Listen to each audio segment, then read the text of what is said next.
StrayAllDay.com. Now tuned into the show where you learn the discipline to show up day after day to do the work, confidence to put yourself out there boldly and authentically, and the mental toughness to continue showing up, doing the work, putting yourself out there, even when the success you've expected to achieve has yet to be achieved. And on top of all this, get a huge dose of personal initiative, which is the go-getter energy that moves any one of us, including yourself, to go and make things happen instead of waiting for things to happen. And then we put all this together to a series of frameworks, approaches, insights, strategies, and techniques all underneath the umbrella of one unifying philosophy that is called work on your game.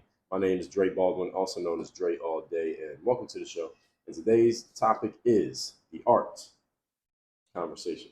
Before we get into this, let me remind everybody or inform you, I send out a text message every single day that is guaranteed to have you focused, sharp, and on point to start your day. I call this the daily motivation. I also send out a Monday motivation every single Monday that will start your week focused, sharp, and on point. So you would like to get those text messages, all you got to do is text me at my number, which is 305-384-6894. It's free to join my text community. Once you join it, we'll tell you what your options are as far as how often you like to hear from me.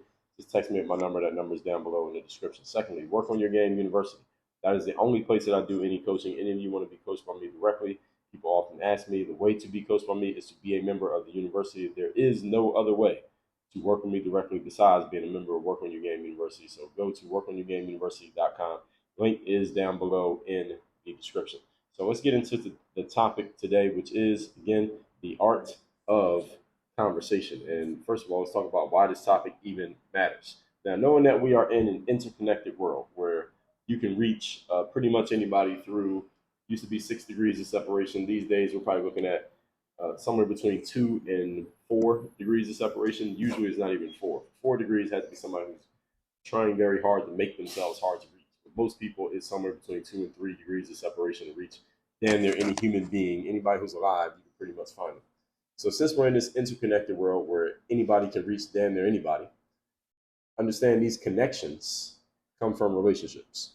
So any of you who feels like you don't have enough connections, what you actually don't have is enough relationships. You don't have enough positive relations with enough people who can actually help move the needle in your life or in your business. And that's different for each person.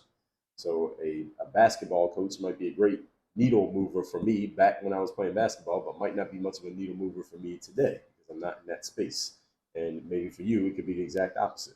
So you need to know who are the people who can help move the needle for you. And you need to have relationships with people, either them directly or with someone who knows someone who is that type of person. So relationships, folks, are built on engagement and conversation between people. Engagement between human beings is usually a conversation. That's usually the way that we engage, even if the engagement is, or even if the conversation rather, is digital, like a text message or back and forth comments on social media. That's still a conversation. But that's how relationships are built. So our ability to converse with others is how we can build these relationships and thus leverage these relationships to move ourselves forward faster. So keep in mind that of everything, relationships, of everything that we do, relationships is the fastest way to move yourself forward. Relationships will move you forward faster than information, moves you forward faster than hard work and effort. It moves you forward faster than information and effort put together.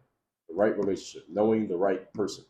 I was talking about this on a live stream that I did earlier today, the day that I'm recording this episode, that many of the jobs that I got when I was working in retail as a teenager, often it was because I just happened to run into the right person who was able to schedule an interview with me, and then I did go to the interview and got hired for the job. Not because I just put in an application and out of the stack of applications, they just fished mine out, and mine was just so glowing that it stood out amongst everybody else's. No, mine was pretty much the same as everyone else's, but I happened to hand my application to the actual manager. The manager saw it. They knew they needed a new person, and they saw me, and they said, all right, come in for an interview. I did go to the interview, and I got hired for the job. It wasn't because I was necessarily that much better than anybody else who was applying for the job. It's just because I happened to run into the right person at the right time. That is a relationship.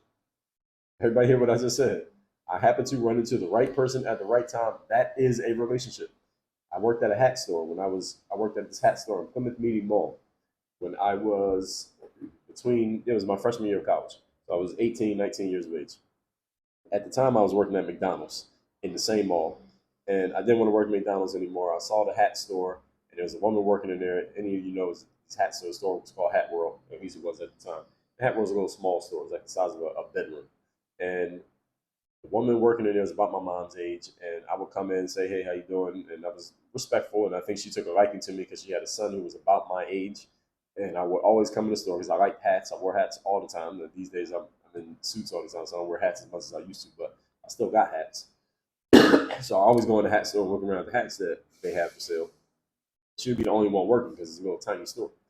And I would always chat her up. Like, and I saw she was by herself. I said, "Hey, can I get a job working here?" She said, "Well, right now I don't have the opening to hire anyone, but as soon as I have the opening, possibly." And she played it coy. But I would come in like whenever I was on my lunch break at McDonald's. I would go into the hat store and just talk to her. "Hey, how you doing?" Talk to her, just talk her up, just chat with her a little bit because the store is so small. Often there wouldn't be any customers in there, so I would just talk to her for a couple minutes, and I would leave. And I think I just kind of grew on her. And then when she finally got an opening, she said, "I got an opening. You want to come in? You want to work here?" And she hired me. I don't even think I had to do an interview. I don't remember. But I didn't get the job because I had this amazing application. No, I got the job because I had a relationship with the right person. So that's what we're talking about. Those relationships come from conversations. And we're going to talk about the art of conversation. Let's get into it. Point number one. Topic, once again, is the art of conversation. You must learn how to ask questions. Conversation is about asking questions. And then listening. I wrote a book called 25 Conversation Starters. I literally wrote a book on how to ask questions, and I just told you that asking questions is the key to conversation. If you don't believe me, let me show you. You're watching this on video. You see me holding the book up right here. It's called 25 Conversation Starters. The cover is colored yellow. So any of you didn't know I had this book, here it is. It's called the 25 Conversation Starters. You can get that as part of the leadership bundle if you go to workonyourgame.com/LB. It stands for leadership bundle. You get the book 25 Conversation Starters, or go through any one of my sales funnels for my free books, Mirror Motivation, Third Day. It's offered somewhere inside that funnel. Just say yes to everything, and you'll see those books come up. Anyway, this book is specifically about asking the kind of questions that get people to open up and speak. And then when someone is speaking, your job is to do what? Let's all say it together, class. Listen, which will make them like you more. And the reason why someone else speaking and you listening makes them like you is because most people don't listen. So what have I told you? I told you episode number 1025. The opportunities in life are always in the opposites. Look around at what everybody else is doing, do the opposite of that. Let me tell you something that everybody else does. Most people do not listen. Most people are very poor listeners. They're just waiting for their chance to speak, or they're just not listening at all because they're in their own heads thinking about whatever they're thinking about. If you actually demonstrate to someone that you are listening, then they will like you a lot. Why? Because nobody else listens.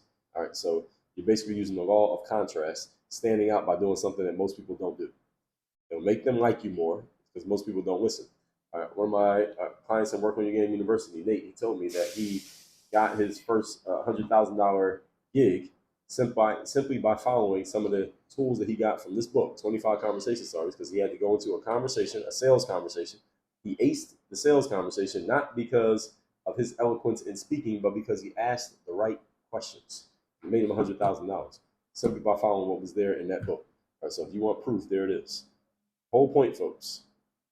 Conversation is more about your ability to ask questions and listen so the other person can talk than it is about your eloquence and dazzling people with your knowledge and talk about yourself and what's on your mind. Because let me give you a secret, most people don't care what's on your mind. They care about what's on their mind. And if you let them express it and you show that you are actually paying attention to it, they will love you because, again, nobody else does. A good interviewer, for example, any of you listen to a podcast, an interview-based podcast, or anybody has a TV show or a YouTube show where they interview people, the ones that are the best interview shows are the ones where the host is really good at asking the right questions. And there are a few people who I think are really good at asking questions when it comes to interviews, and those are the best hosts. I would say somebody like, well, back in the day, I think he's passed away now. I'm pretty sure he passed away. What was that guy's name? I'm forgetting his name. I forgot his name. I'll come back to it in a second. But somebody who's contemporary, who is still alive right now. I like Tim Ferriss. He is a pretty good interviewer. He knows how to ask the right questions. And many people are just poor interviewers. They just maybe have interesting guests, so they just have random banter. So the interviews are good just because it's entertaining, but not because the interviewer is actually very good at asking questions. There will come a time, I will tell you this, I'm not putting it on the calendar yet, no dates on this, but there will come a time where there will be Work on Your Game. There'll be an interview format for this show. This show is always going to exist, just me talking. This is like my radio talk show, just me. But there will be a feed where I will be interviewing people, and you will note the art of conversation there because I know how to ask people the right questions. Moving on, point number two. Today's topic, once again, is the art of conversation. Number 2, learn how to listen actively to keep a conversation flowing. So I just told you this. Listen when you ask people questions, let them talk, but you have to actually listen. So don't just let them talk and not have anything to say. You should have something to say because they're going to tell you where the conversation can go next based on what they just said. So this means that while you may have certain things you want to ask in a conversation, let's say you got a list of questions, such as in an interview, you should still be willing to make adjustments on your toes and pull on threads based on what is said by your counterparts, which means somebody says something in answer to a question that goes off the path of where you are about to go, follow the thread. Don't follow what you were going to do. Go with where they want to go. So, for example, when I go to conferences, when I go to conferences, I talk to a lot of people because usually I'll go in the main area where everybody's walking around and someone will run into me, somebody will see me, somebody will make eye contact. I'll just strike up a conversation with people. And I don't go to conferences and strike up conversations with a predetermined agenda. Often I'm talking to somebody who I didn't even know I was going to meet. So we just start talking, hey, what brings you to the event? Or what are you doing here? What business are you in? And we start talking, and based on what they say, my next question is based on what they just said. So I'm not even planning what I'm going to say next. I'm just going off of what they said. Based on what they said, I say my next thing.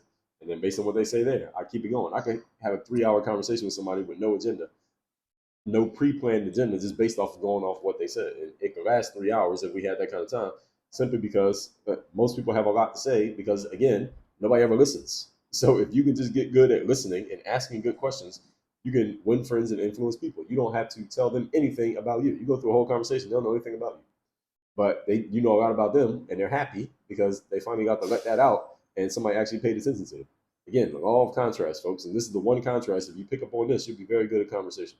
So just learn how to think on your toes. Don't pre-plan what you're going to say next. Just let the conversation go wherever it's going to go. Now, if the person doesn't really want to talk and they're not saying anything, you're asking questions, but they're not really that open, then I mean, it's not really anything you can do. They want to talk to you, they will talk to you. If they don't really want to talk, then it is a lost cause. Go find somebody else to talk to. And this sometimes this happens. Sometimes people just don't want to talk, and that can happen. So guys, you're out there at a bar or the club or the mall, and you see a girl and you start talking to her. She's not really giving you that much feedback. She might just not want to talk to you. She's just not that into you. Move on to the next girl. What, 8 billion people on the planet? About half of them females, at least declaring themselves females. You got plenty of options. So move on to the next one. The whole point is, someone says something that goes off the path of what you were thinking about, follow where they're going. Let it go where it's going to go. And again, people usually will bring up things that they want to talk about or they like to talk about. Whatever that is, go in that direction. Again, if your goal is to win friends and influence people, you should follow the path that they're giving you and let them talk about what they want to talk about. It will make them like you more. Now, if on the other hand, you are trying to get to a specific piece of information and maybe they're not going that way, let's say you're doing something like a police interrogation, any of you who's in that line of work, then maybe you might need to force the issue at some point. So you can't let them go where they want to go because they'll just go all over. And every once in a while, you may run into a person who they just keep going and going and going. Like you start talking to them and they just start talking, talking, talking. They never stop. There are some people like that. There are some socially awkward people who just don't know the art of conversation. And the art of conversation is a back and forth. Back and forth does not mean you both get to speak equally. It just means you speak, they speak, you speak, they speak. You don't just go off and speak, speak, speak, speak, speak, and the person forgets that they even were going to say something next. You say so much that they don't even know what to say next. You just gave them an encyclopedia from you. So there's an art to this. Again, there's an art to how much you say. Even if you're saying a lot more than the other person, you still got to pass the ball back. You still got to hit the ball back over the net. But the whole point is, there's some people who are socially awkward in that way, and where they don't talk at all. There's some people who talk too much, and then sometimes people just don't want to talk to you, and you got to be able to read that and make your adjustments as necessary. Again, this is all part of the art of conversation.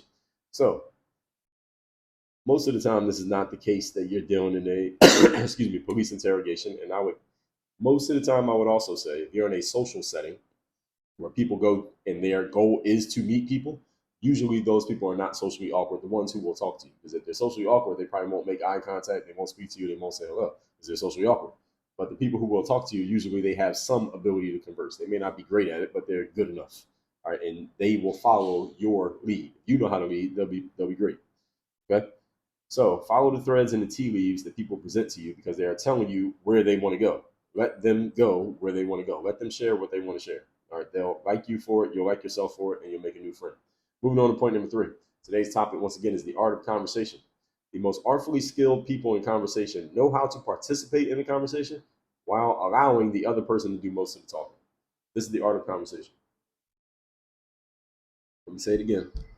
The art of conversation is you participate, but you let the other person do most of the talking. Now, why is this?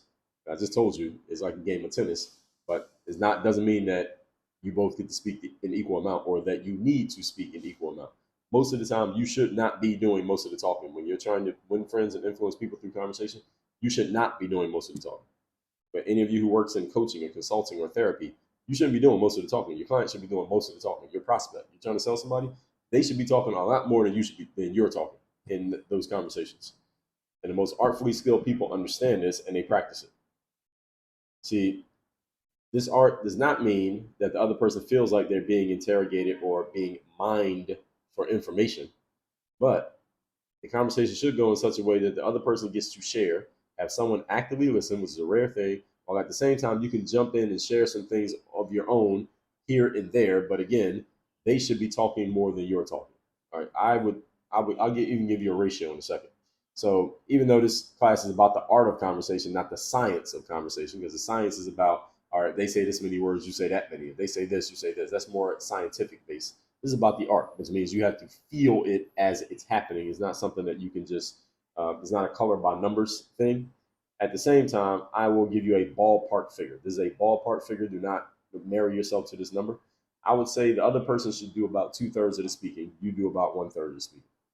So they say something, you can offer something back. You can maybe add something to what they said, because maybe they said something that reminds you of something that you know, and then pass the ball right back to them. And here's the key. And it's the reason why I have a book called 25 Conversation Starters, and the subtitle is Open People Up with the Right Question at the Right Time. The art of conversation is asking questions. It is not you sharing your eloquence and giving soliloquies. Art of conversation is asking questions. And in any conversation, the person who asks the questions controls the conversation. Notice in a police interrogation, notice that any of you ever watched a TV show, hopefully that's the only place you experience this. In a police interrogation, notice that the cop is asking all the questions and the person, the subject, is answering them. If any of you have ever had an engagement with a police officer, notice that the police officer asks all the questions. Or they control the frame by asking the question. The person asking the question controls the frame. Any of you have ever been to a job interview, whether you were doing the hiring or you were the prospect trying to get hired, notice that the person running the interview is doing what? Asking all the questions. Larry King is the guy's name. I forgot. Yeah, I think he passed away not too long ago. Larry King. So he had a TV show for many years, Larry King Show, where he would bring guests on and talk to them. He was very good at asking questions. He even wrote a book about it that I read several years ago. So the whole point is the person running a conversation, any conversation, is the person asking the questions, not the person answering them. And even if the person answering them is doing most of the talking, the person in control is the one who's asking the questions, because the question leads to the answer.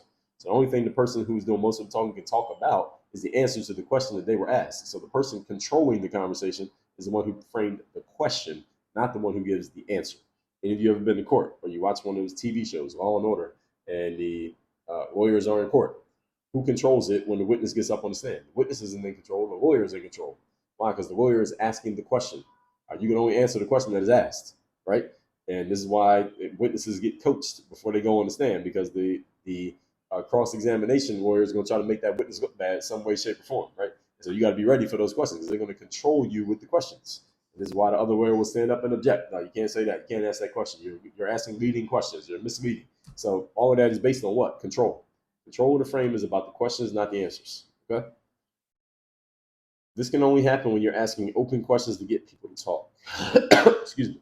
When you're controlling the frame of a conversation, you have to be asking open questions that get people to talk, not closed questions. Things that people actually want to talk about and can talk about. And they have the sense that you're actively listening, which will entice them to keep talking. If you're not asking good questions, or they feel like you're not listening, most of the time what happens is people will stop talking. Someone feels that you're not listening to them, they won't keep talking. Or they'll talk less, and less, because they see that you're not really interested.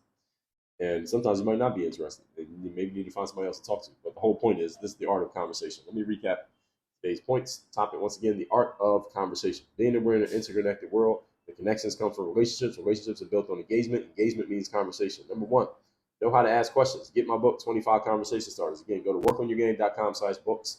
That's where you can get 25 Conversation Starters. It's part of the leadership bundle with 55 daily people skills, 25 reasons to quit worrying. Who reads one book anyway? get that book and get a bunch of others while you are there. Again, it's all about asking questions and being an active listener. Number two, learn how to keep a conversation flowing. It's based on two things: asking the right questions and listening. Active listening. Active listening means let the conversation go where the person to whom you are speaking, let them take it where they want to take it. Ask them a question, let them talk. Whatever they say, go in that direction. Or whatever they say there, keep going in that direction. They're telling you what they want to talk about. Just ask them the questions and then listen. When people feel like you are listening, they will talk all day.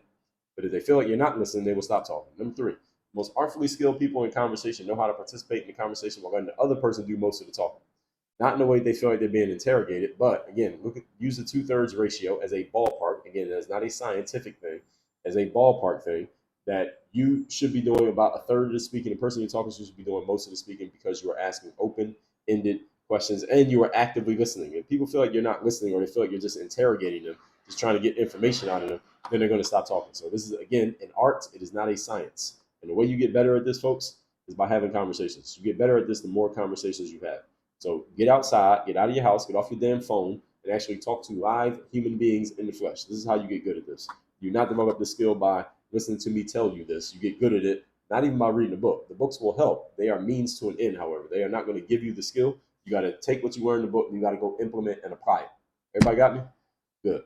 All that said, text me. So you're getting my daily motivation, Monday motivation text messages. It's free to join my text community. My number is 305-384-6894. It's down below in the description. Workonyourgameuniversity.com. You want to get better at building relationships and engagement so that you can do the other things you want to do in business? Because again, relationships drive business more than knowledge and information and hard work all put together. Go to workonyourgameuniversity.com and I will coach you on how to do this. And I guarantee you it will work. We got plenty of social proof of people who have gotten results from working with our stuff. So my stuff is proven. Only thing that's not proven is the fact you haven't been to workonyourgameuniversity.com yet. So you get there and let's get going. Work on your game. Dre